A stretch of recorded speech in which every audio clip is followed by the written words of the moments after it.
Respected principal, honorable teachers, and my dear class fellows, today the topic of my speech is Brothers' Day.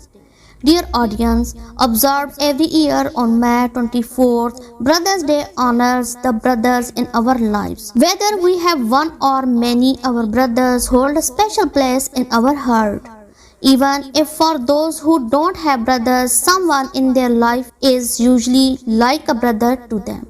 Brothers from other mothers are found in a best friend, a brother-in-law, or a cousin. They are the men in our lives we count or even when we don't talk very often.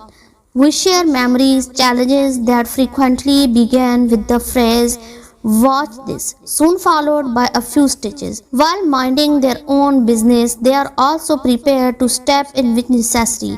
That's what brothers do. Dear friends, of course, they have been known to put toads on your head or gum in your hair. They may have been too cool for you once too. Brothers come in many shapes and sizes, and so do their relationships.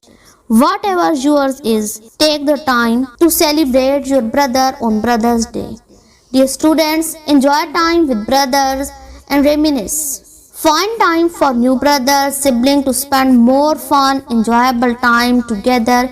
Discover a few things about famous brothers throughout time. Give some cards and gifts to our brothers. We can celebrate this day. Thank you.